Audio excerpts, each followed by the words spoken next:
J'ai ici un Bosniaque et je vois dans son dossier qu'il est pris en charge à Gießen. Vous vous en occupez? Il n'est pas encore dans la base Eurodac. Il doit passer un entretien.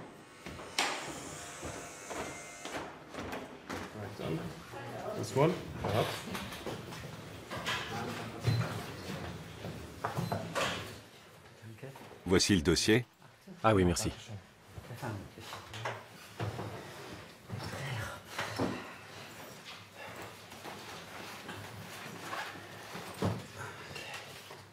Bonjour. Je m'appelle Dan Marvin Frosting. Je vais vous interroger et décider si vous pouvez rester en Allemagne.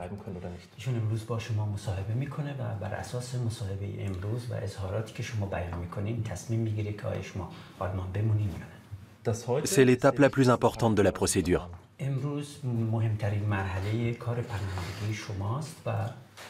L'essentiel, c'est que vous disiez la vérité.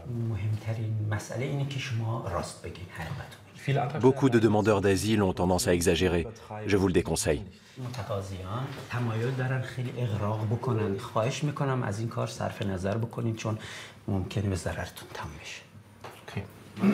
Autorisation provisoire de séjour du BAMF, annexe de Bingen.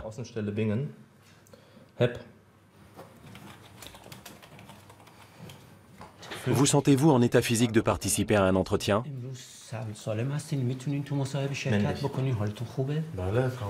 Oui, je vais bien. Alors on commence par le questionnaire standard. Vous êtes né en 1989. Vous avez donc 26 ans. Je vais d'abord vous demander votre nationalité et votre religion.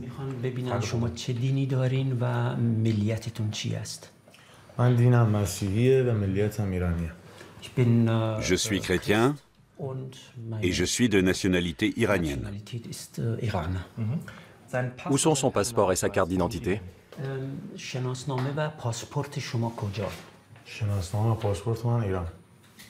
Ils sont restés en Iran. Pourquoi ne les a-t-il pas pris?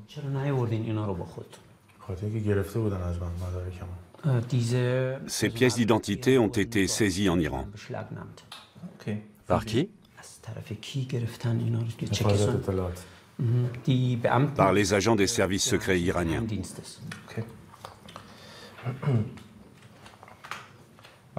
Mon passeport et ma carte d'identité se trouvent en Iran. Point.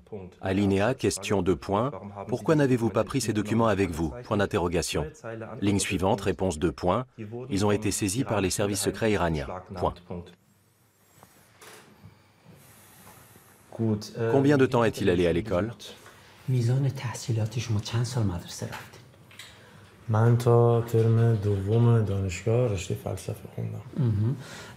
Après le bac, j'ai étudié 2 semestres à l'université d'Ispahan.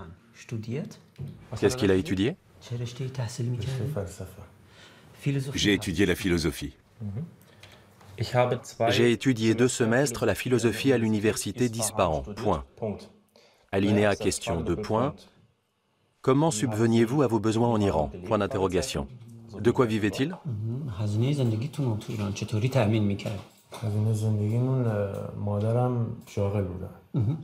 Ma mère travaillait.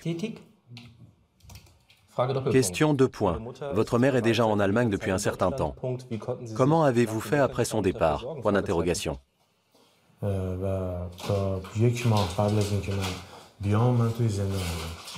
J'étais en détention jusqu'à il y a 1 mois avant mon départ. Jusqu'à il y a 1 mois. Ça fait donc 5 ans. Tout le temps que votre mère était partie?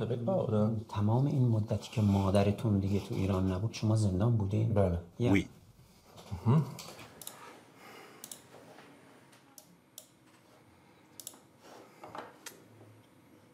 Quand a-t-il quitté l'Iran?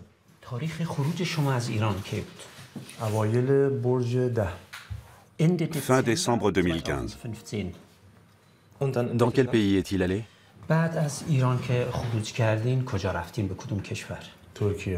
Je suis allé en Turquie. En avion, en voiture, en bus? Par la route. Dans quel pays est-il allé ensuite? Juste les pays.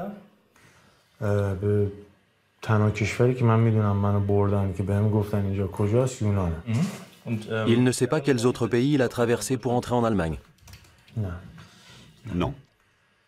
Pourquoi ne le sait-il pas? Question 2 points. Vous êtes un homme cultivé, point. Je ne comprends pas pourquoi vous ne connaissez aucun des pays qui étaient sur votre route, point.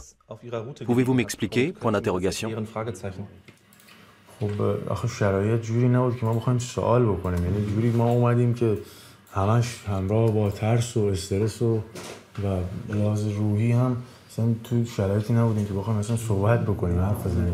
Ok.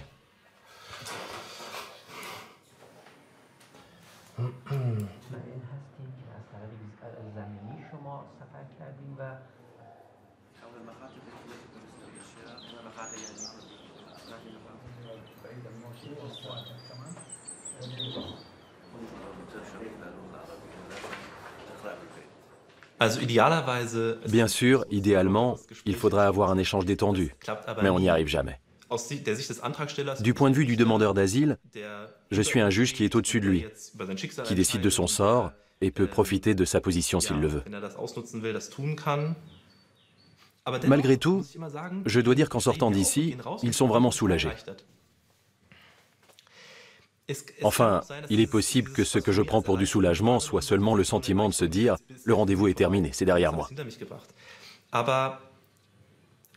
Mais je pense qu'il y a un énorme fossé entre la perception subjective du demandeur d'asile, mon histoire de persécution est pertinente pour l'État allemand, et la réalité objective.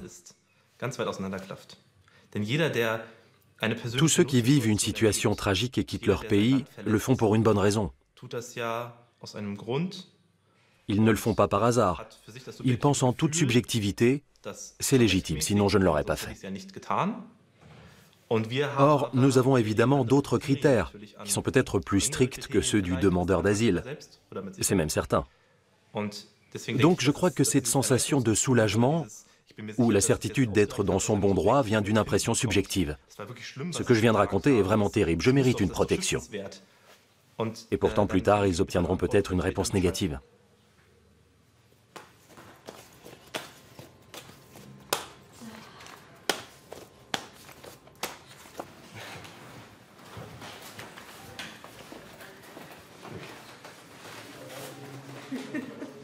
Ok, et le deuxième?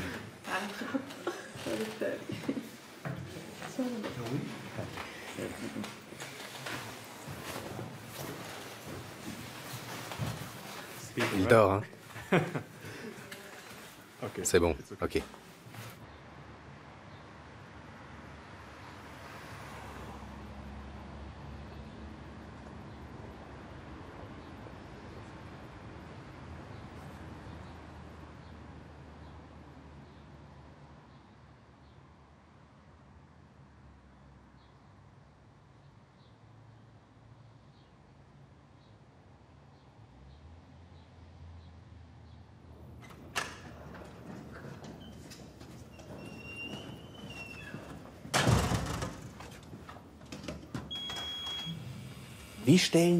Comment voyez-vous personnellement votre futur environnement professionnel?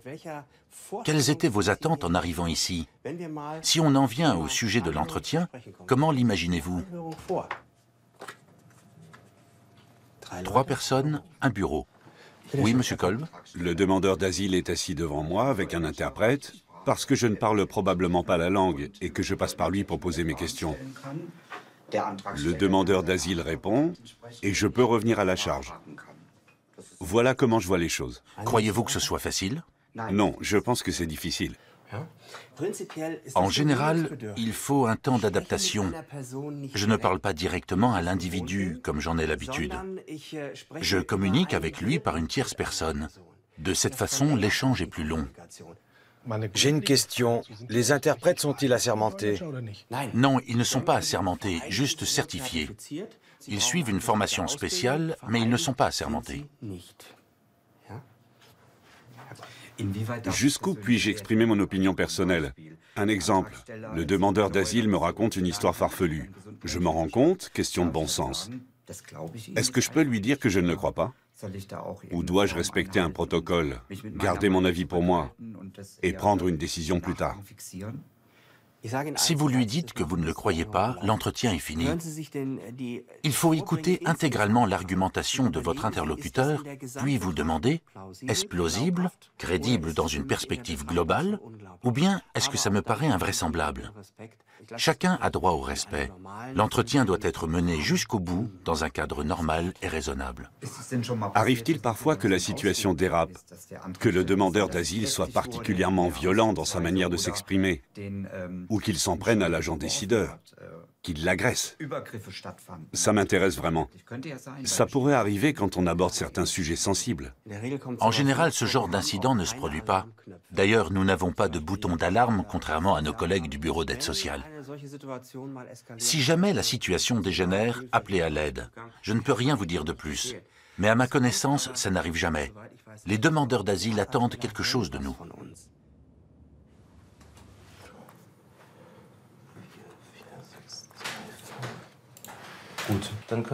Maintenant, vous pouvez expliquer tranquillement pourquoi vous avez quitté l'Iran et pour quelles raisons vous ne pouvez pas y retourner.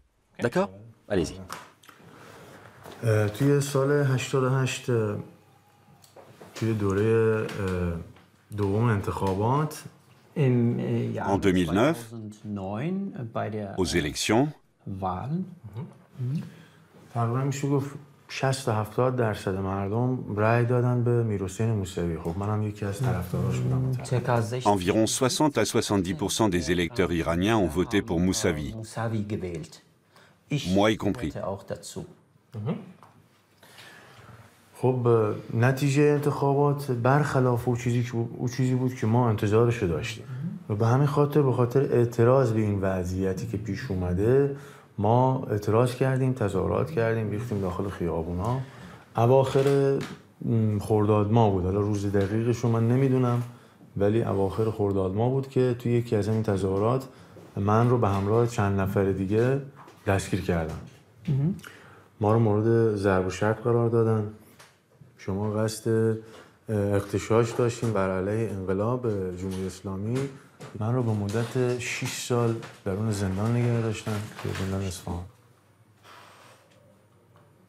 و توی این مدت من به خاطر اینکه رسیدگی نمیشد به پرونده من، حکمی صادر نمیشد، تکلیف من روشن نمیکردن، من توی این مدت به همراه خیلی‌های دیگه، همبندیان و کسان دیگه، شروع کردیم به اعتصاب غذا، به روزه سکوت گرفتن. اعتصاب غذایی که ما کردیم، معده من شدیداً شروع کرد به خونریزی. C'est lui qui l'a découvert? شما تشخیص دادین که رودتون معدتون خونریزی میکنه؟ نه، من پیش دکتر رفتم توی درمانگاه تو همون زندان. Je suis allé chez le médecin et c'est lui qui l'a découvert.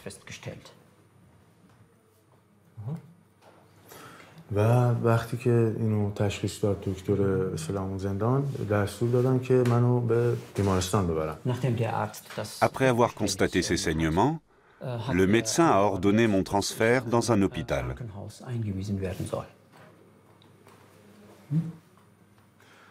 موقعی که تماس گرفتن، دایی من بعد از چند روز اومد توی بیمارستان و وضعیت منو وقتی که دید. Quelques jours plus tard, mon oncle est venu me voir à l'hôpital. چون من توی زندان ممنوع ملاقات بودم. هیچ ملاقاتی Parce qu'en prison,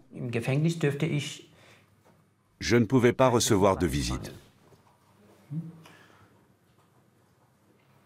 Ok. Bien, je vais demander à l'équipe de télévision de sortir.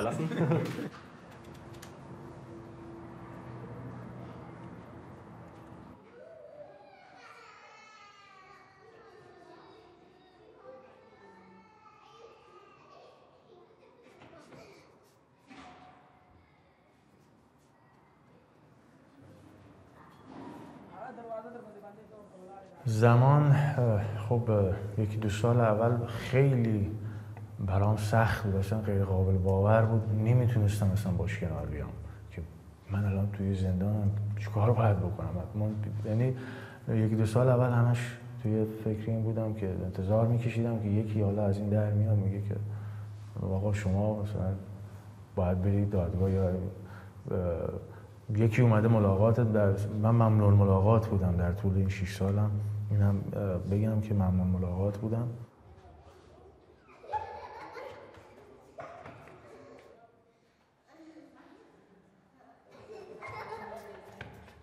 و وقتی که وضعیت منو دید خیلی پریشان شد، خیلی ناراحت شد.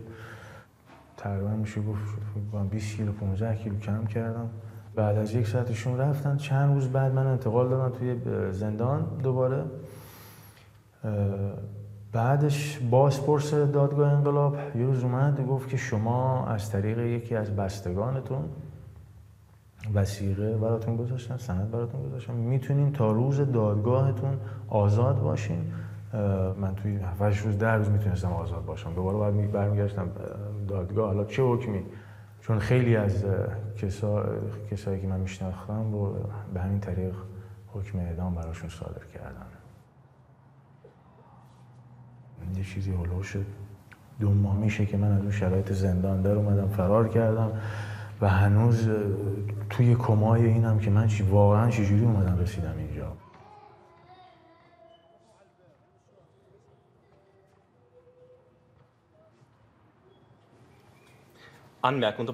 Remarque 2 points. Le demandeur d'asile est invité à faire un dessin détaillé de sa cellule. Point. Le dessin est rangé dans le dossier. Point.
Ça fait 23 ans que je travaille comme agent décideur.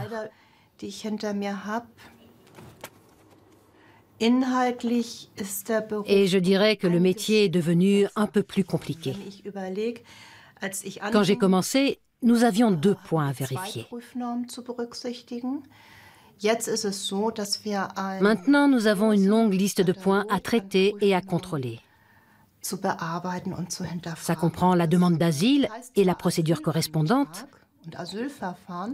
Mais nous vérifions aussi si la personne peut être reconnue en tant que réfugiée selon la Convention de Genève et si elle a droit à une protection subsidiaire. Enfin, il faut voir si la personne doit être protégée contre une expulsion ou pas. Nous disposons d'une grande base de données qui permet de nous informer sur la situation dans le pays d'origine. Nous avons des sources très diverses.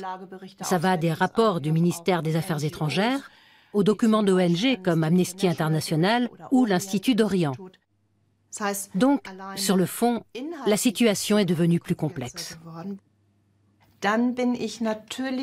Je suis évidemment formée pour mener ce genre d'entretien difficile, me tenir le plus possible en retrait et créer une ambiance neutre.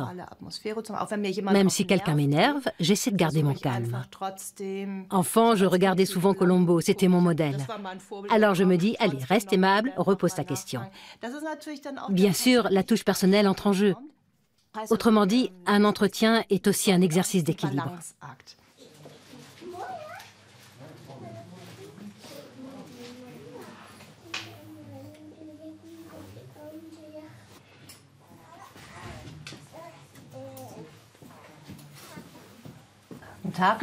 Bonjour, je m'appelle Sibylle Thompson et je vais vous faire passer un entretien pour votre demande d'asile. J'ai vu que vous parliez très bien l'allemand, mais durant la procédure, nous allons faire traduire l'échange dans votre langue maternelle pour obtenir un compte-rendu fiable et authentique dans le procès-verbal. Au cours de l'entretien, vous êtes tenu de dire la vérité et de donner toutes les informations nécessaires pour éclairer les faits.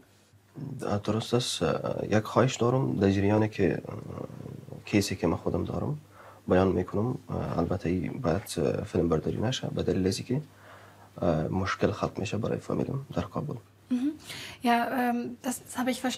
J'ai bien compris, mais je vous prie de ne pas enregistrer notre échange quand j'exposerai les motifs de ma demande d'asile. Sinon, ma famille, qui se trouve en Afghanistan, plus exactement à Kaboul, aura plus tard des ennuis. Bien sûr. Vous avez auprès de vous votre représentante qui y veillera avec moi.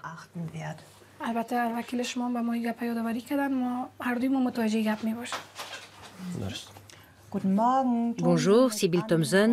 Entretien, dossier numéro... Veuillez bien noter, entretien standard homme. Et procédez comme suit à l'astérisque 11. Vous souvenez-vous quand vous êtes arrivé en Allemagne? C'était le 3 décembre 2014. C'était le 3 décembre 2014, astérisque 12, OK, astérisque 13. Vous rappelez-vous quel pays vous avez traversé? Je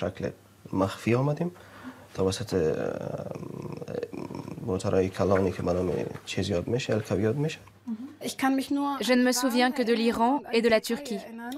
Le reste, je l'ignore malheureusement. Pas de problème. Je sais juste que nous avons voyagé par la route et que tout était sec. Entendu. Alinéa, question 2 points. Avez-vous dû donner de l'argent pour entrer en Allemagne? Point d'interrogation. Alinéa, réponse 2 points. J'ai donné très exactement 16 700 $ américains. Pouvez-vous me dire d'où venait l'argent? Point d'interrogation. Alinéa, réponse 2 points. بعد از اینکه دوره مسئولیت ختم شد کار میکردیم در شرکت‌های متفاوت از این طریق ما پیسه مصارف زیرا رو پیدا کردیم. Pouvez-vous me dire ce que vous faisiez exactement? Étiez-vous à votre compte? Aviez-vous une entreprise ou étiez-vous salarié? Et si oui, où? On touche là au motif de la demande d'asile. C'est lié. Bon, alors on arrête. Pas de problème. Je pense que nous allons mettre fin à l'entretien puisque c'est le souhait du demandeur d'asile.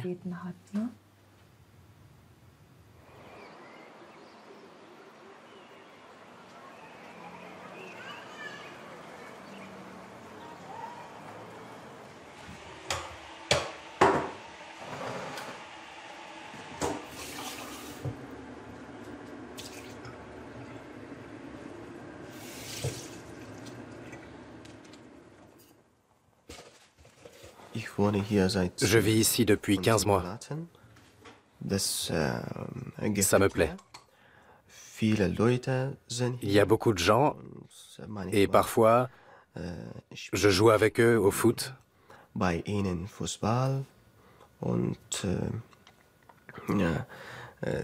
Je joue aussi aux cartes avec eux ou encore aux échecs. Enfin, c'est agréable de vivre ici.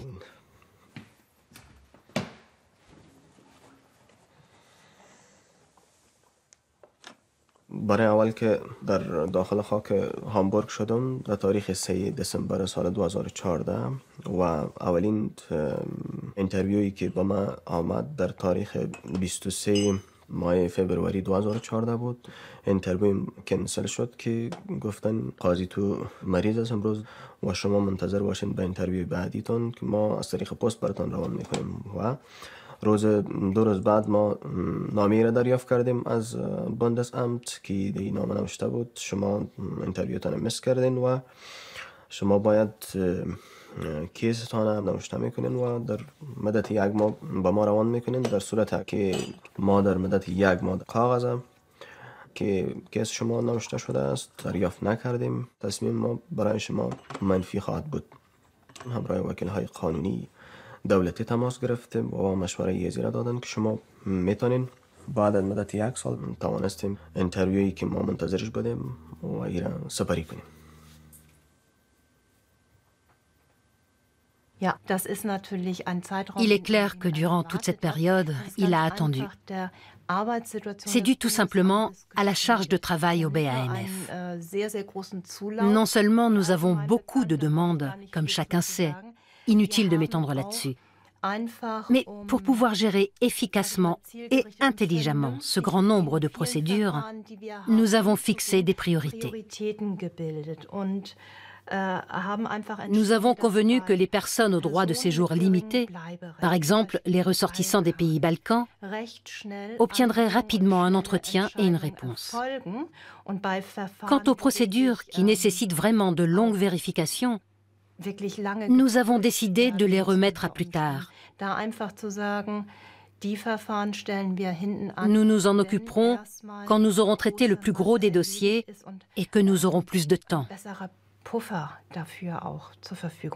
Grâce à ce réaménagement des priorités, nous pouvons proposer aujourd'hui davantage d'entretiens aux ressortissants afghans.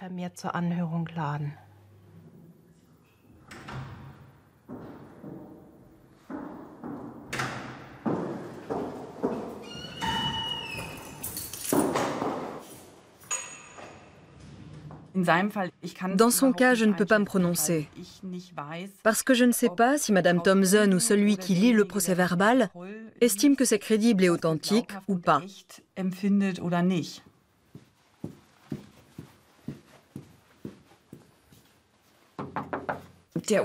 La différence entre le travail des agents décideurs du BAMF et notre travail à nous, les avocats des demandeurs d'asile, c'est que nous partons du principe qu'ils nous disent la vérité. Alors que le BAMF doute bien souvent de la véracité de leurs déclarations.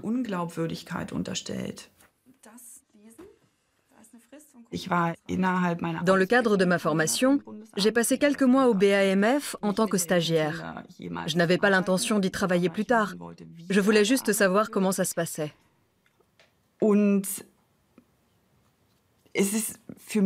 Et ça n'a pas été très réjouissant de voir comment les gens travaillent là-bas. Leur attitude vis-à-vis des demandeurs d'asile me laisse parfois perplexe. Beaucoup d'entre eux disent d'entrée de jeu « je ne le crois pas » ou « il a encore pleuré » ou bien « encore cette histoire, on l'a déjà entendue 10 000 fois, il ne pourrait pas trouver autre chose ».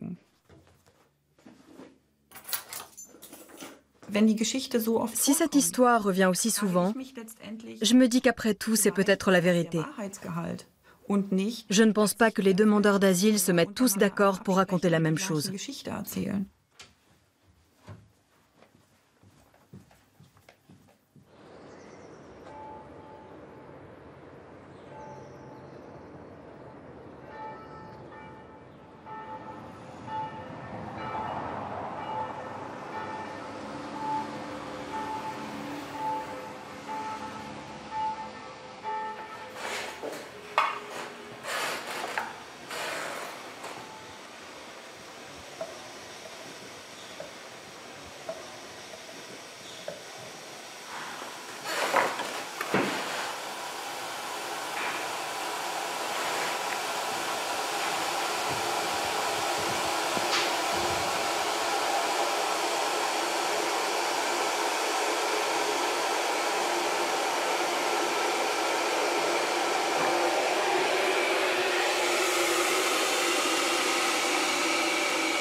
J'ai posé ma candidature à un poste d'agent décideur, mais pendant l'entretien, j'ai exprimé des doutes, parce que je ne savais pas si je pourrais composer avec ce travail.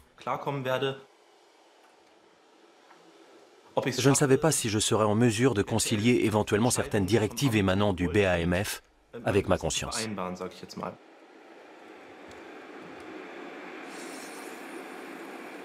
J'en ai parlé très ouvertement à la commission. Et finalement, ma candidature a été acceptée. Mais dans un premier temps, je devais passer par le siège. J'y suis resté 1 an et j'ai postulé ici dans cette antenne. En 1 an, j'avais pu me familiariser un peu avec le métier. Je pense que ce travail est nécessaire. À l'heure actuelle, dans le monde, il y a des frontières, des États, des structures étatiques, des contraintes internationales, des choses qui ne se décident qu'au sein de l'État. Et quand des personnes originaires d'un État demandent à être protégées par un autre État, il doit y avoir des règles et une sélection. À mes yeux, c'est indispensable pour que l'ensemble du système, tel qu'il est aujourd'hui, perdure. Dans l'état actuel des choses, un individu doit s'arroger le droit de décider pour un autre au nom de l'État, parce que c'est au nom d'un État que je travaille. C'est la conséquence logique de la situation qui existe aujourd'hui dans le monde.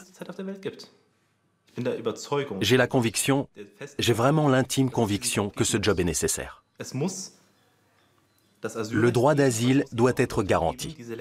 Mais il doit aussi y avoir des gens pour sélectionner qui méritent ou pas ce droit d'asile, selon nos normes légales.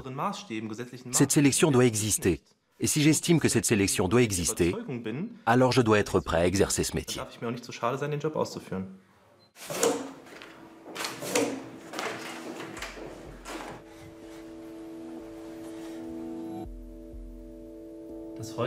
C'est l'étape la plus importante de la procédure. Vous êtes tenu de dire la vérité et de donner toutes les informations. Vous pouvez dire pourquoi vous avez quitté la Syrie ?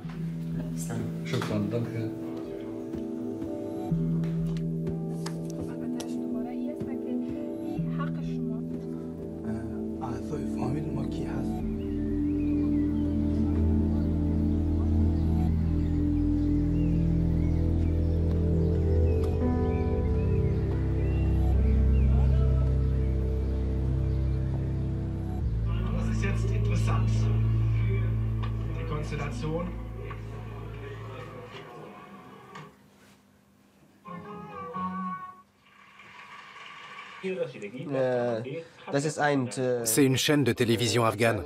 Je la regarde parfois.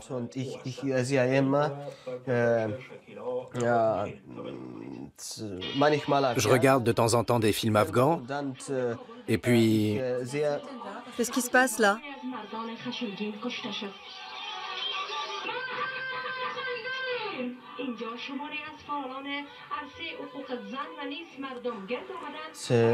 C'était une femme. یک خانمی بود که به نام فرخنده و این به گمان مردم که فعلا دوسیش دستورالعملی جریان داره که حادثه‌ای که رخ داده بود در مسجد پل خشتی به گمان مردم چند ورقی از قرآن شریف سوختانده بود. با او دلیل مردم سر از هجوم آوردن و بیرحمانه این را از بین بردن. زیر لط و کوب و بالاخره جان خود از دست داد.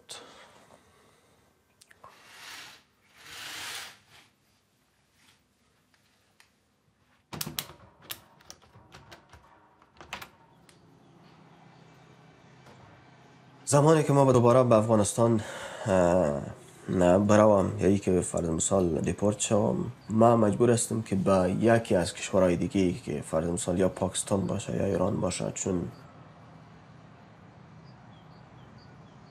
در قدم اولی که ما البته مسئله نخواستن نیست که فرض مثال بگویم که نمیخوایم در خود افغانستان دارم و هیچ ولایت نمیتونم که فرض مثال زندگی خودم ادامه بدم یا پنهان شم. قسمی که میشه ما به خاطر از اینکه یک چند مدت زیادتر زندگی کنم یا زنده بانم به یک کوشش نهایی خود انجام میتونم.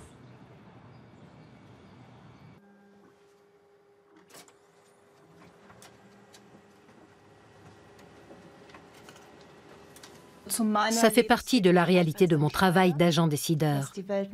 Le monde n'est pas comme on le souhaiterait et il se passe des choses terribles. Mais c'est une difficulté que je surmonte en étant vraiment proche des gens pendant l'entretien individuel. Et ils le sentent.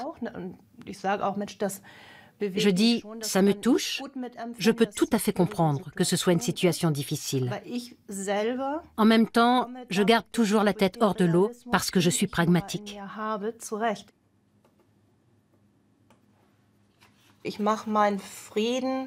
J'accepte cet aspect du métier en me disant « j'ai traité ce dossier correctement ».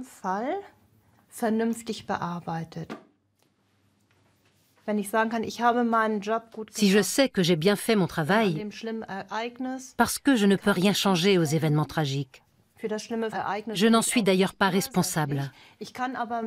Si donc je peux gérer les choses convenablement à mon niveau, alors tout va bien. Enfin, non, tout ne va pas bien, mais l'affaire est close.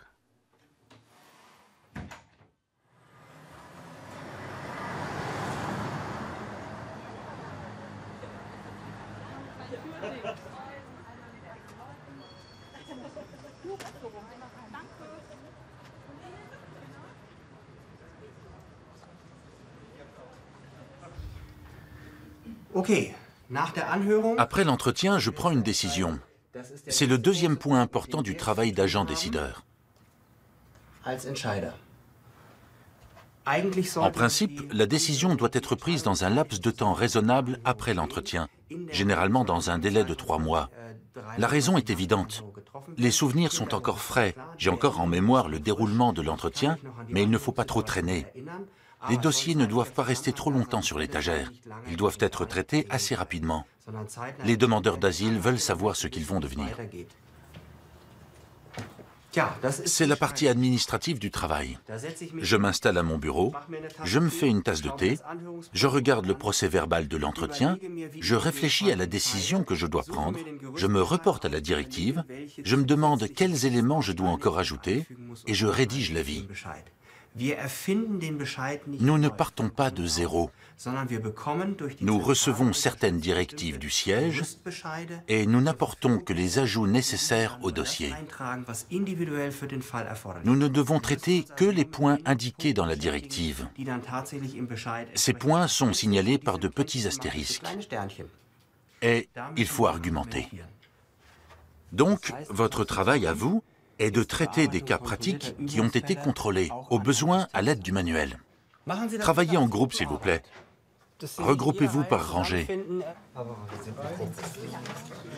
Je vais lire, d'accord? C'était l'Albanie, la Hongrie. On avance étape par étape. Il ne faut pas aller trop vite. Ce que nous faisons ici nous aidera plus tard à traiter des cas plus complexes.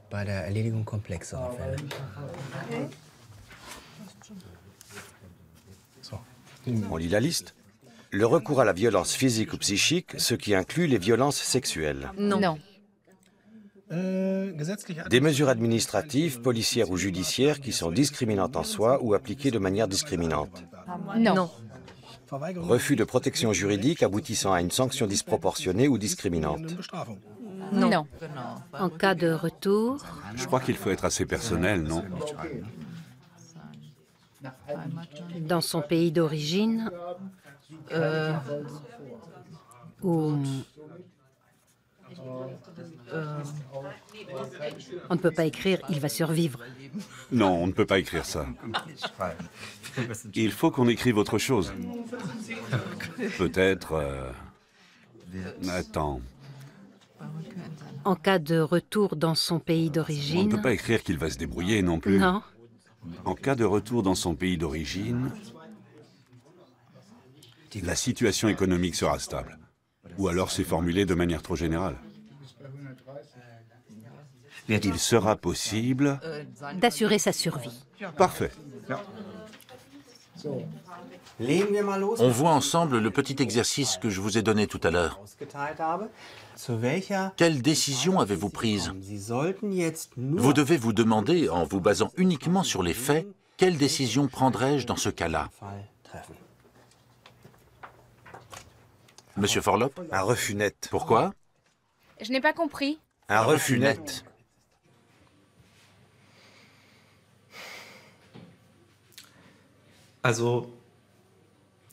Dans le processus de décision, la marge d'interprétation est très grande, je dirais. Quel sera ensuite le verdict du tribunal? Ça, c'est une autre question. Mais mon avis, je le signe, je l'assume. C'est pourquoi il faut un intervenant ou une intervenante qui le contrôle et dise en gros si c'est contraire à la loi ou pas. Par contre, pour ce qui est d'évaluer la situation, on dit toujours « vous étiez à l'entretien, Vous vous êtes fait une opinion sur le demandeur d'asile, c'est à vous de décider. Ce qui est très bien et même primordial, je trouve. Donc, je dois assumer ma décision.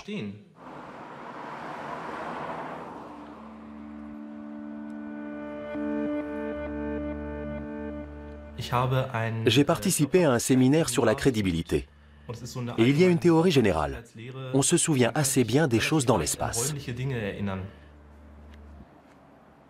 Par exemple, je peux faire sans problème un dessin de mon bureau.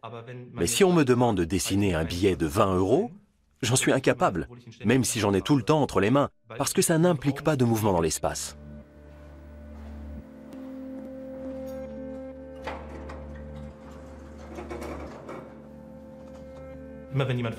Chaque fois que quelqu'un me dit qu'il a été enfermé dans une cellule, je lui demande de la dessiner. De cette façon, je peux me lever, bouger dans la cellule. Je peux me représenter la situation. Ici, en l'occurrence, le dessin du demandeur d'asile était crédible. سلام حالت چطوره؟ خوبی؟ سلامتی؟ قربونم حالت خوبه؟ خوبی مادرم؟ چه خبر؟ حالت خوبه؟ مرسی خوبی؟ سلامتی؟ قربانت خدا رو شکر راضی هستی ما؟ آره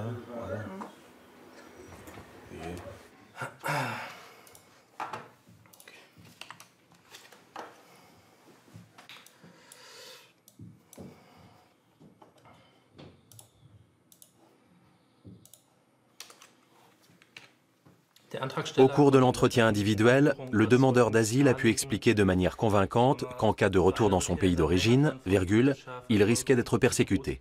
Point.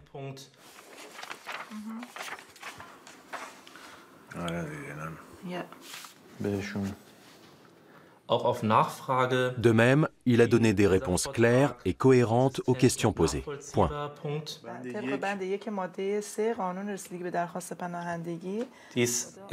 C'est particulièrement vrai au regard de la procédure d'asile de sa mère. Point. Par rapport aux faits exposés par celle-ci lors de son entretien individuel, les déclarations personnelles du demandeur d'asile semblent également claires et convaincantes. Point.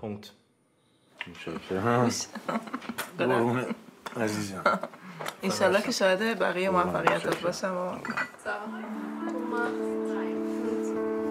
میتونی ببر بایستی؟ میگم اینو بذارم زیر بهتر نیست پیرنه؟ نه اشکال همین خودت فرات نه باید تو بگیری باید به قول بچه ها گفتن نفس عمل اونیه که تو انجام بدی خودتو بکن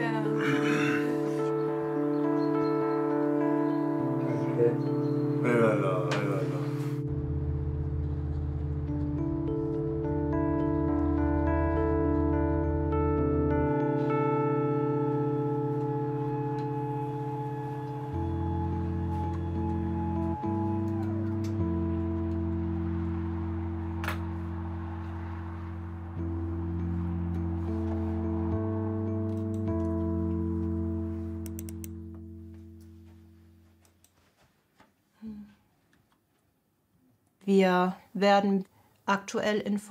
Nous sommes actuellement tenus au courant par des notes d'information. J'en reçois tous les jours. Donc, je suis bien consciente que la situation sécuritaire est mauvaise en Afghanistan.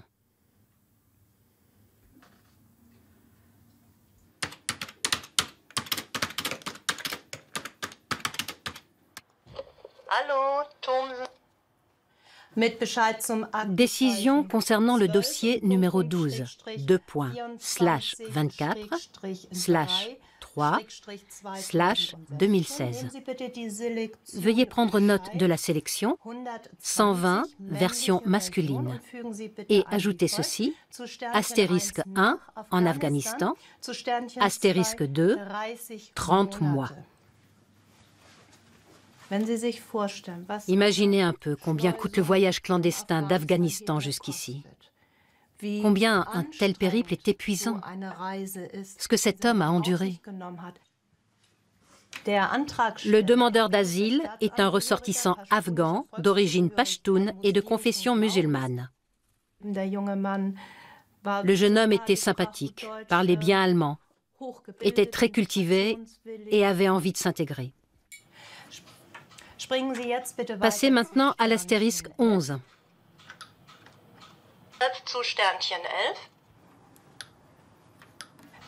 Ouvrez la parenthèse, paragraphe 3, loi sur l'asile, fermez la parenthèse, point. Alinéa, repassez ici en texte standard.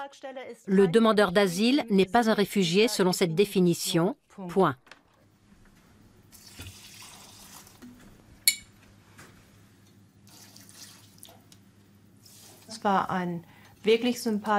C'était un jeune homme vraiment sympathique.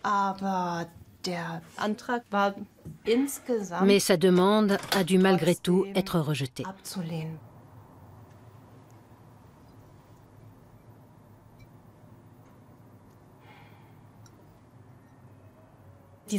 Cet élan d'humanité, je peux très bien le comprendre. Est-ce qu'on ne peut pas fermer un œil? On peut, bien sûr, mais je vous le demande, où cela nous conduirait-il? On est dans l'arbitraire. Que faites-vous si vous avez devant vous un demandeur d'asile qui a sans doute de bonnes raisons d'être là, mais qui ne vous est pas sympathique, ne parle pas allemand et n'a pas l'air de vouloir s'intégrer?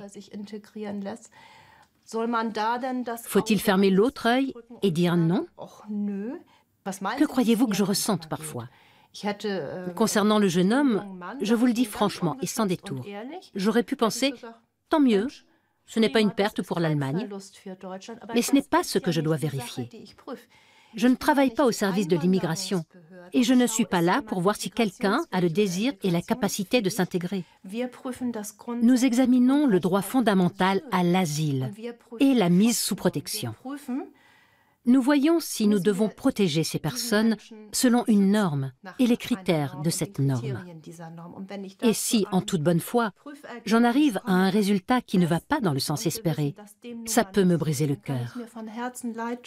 Mais ça ne change rien au fait.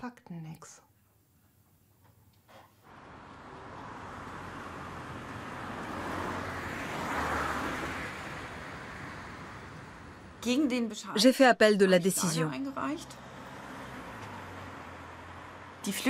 Le demandeur d'asile n'a pas été reconnu comme réfugié au motif qu'il pourrait s'installer dans une autre région de son pays pour échapper à la persécution dont il est victime. Ici, la crédibilité de son histoire n'est pas mise en cause. On n'a pas le moindre doute à ce sujet. Simplement, on dit que dans une autre région du pays, il ne subirait plus la persécution dont il fait l'objet.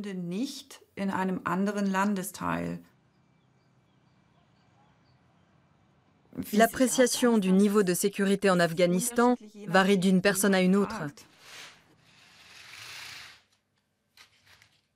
Selon le gouvernement allemand, le demandeur d'asile a la possibilité de se réfugier ailleurs dans son pays. Il n'a donc pas à bénéficier d'une protection ici. C'est politique. Les réfugiés afghans sont actuellement en deuxième position dans la liste des demandes d'asile en Allemagne. C'est simplement qu'il y en a trop pour le gouvernement fédéral.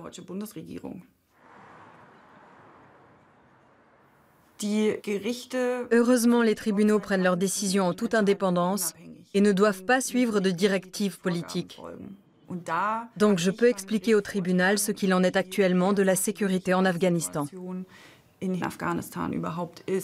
C'est un point qu'il faut prendre en compte.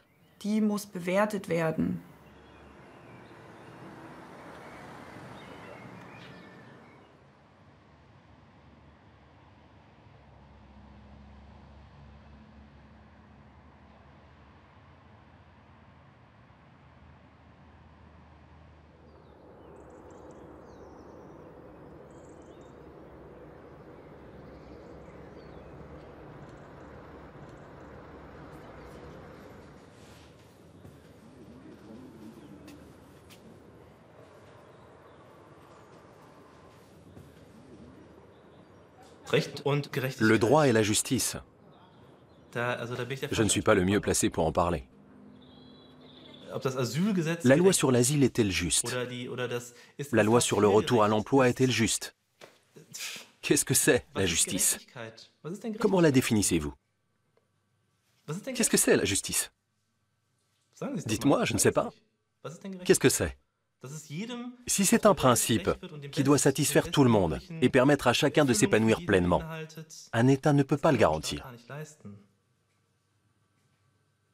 Aucun État au monde ne peut le garantir.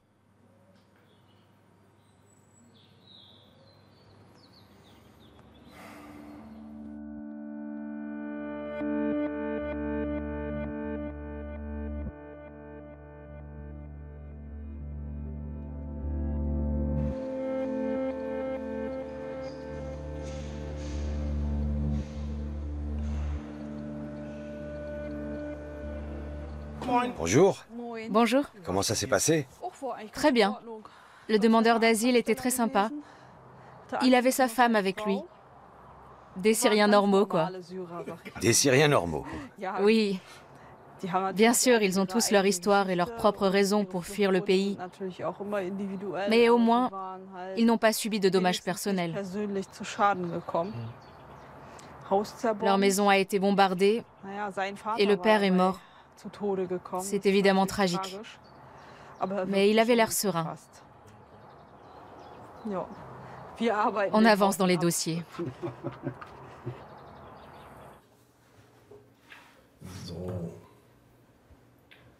On attaque la première partie.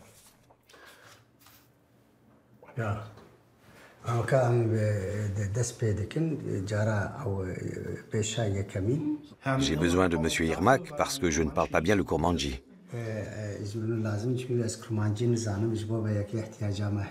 Sinon, je ne vous comprendrai pas.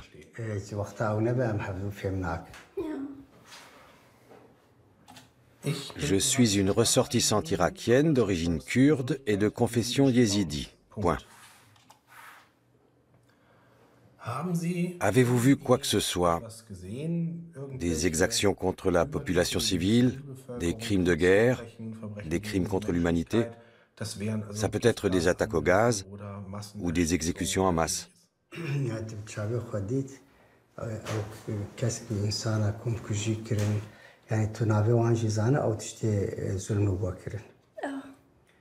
Oui.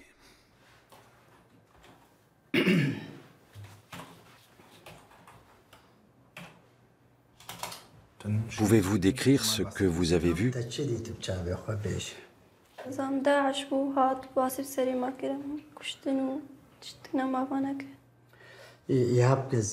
J'ai vu les hommes de Daesh, de l'État islamique, massacrer notre peuple.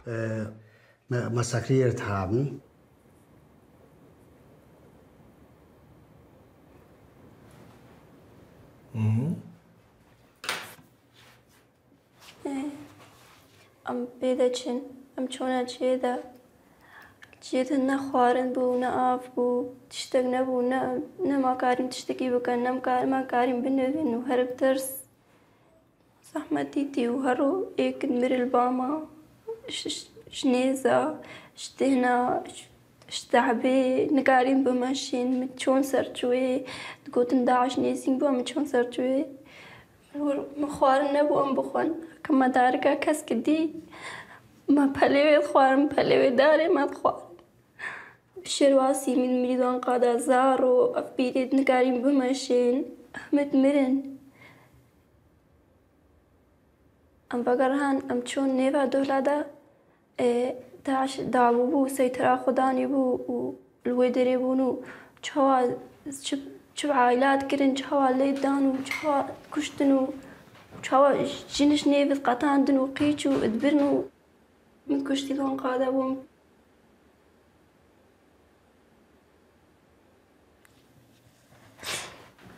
يا ناري بشتي أم شونا جويدا تلفونا بابي مكرن براسي وبيدوي أو نلبا ما بوم براسي وبيدوي براسي وتلفون كركوتني كو داعش برايتا كشتا يعني عبيتا كشتي وكو خشكين ماشي برنا وقيش ماما ويشي بربو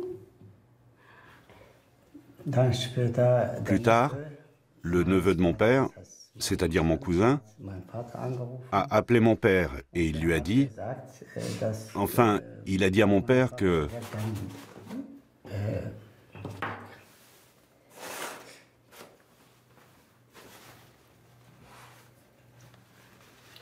On va faire une pause. Oui.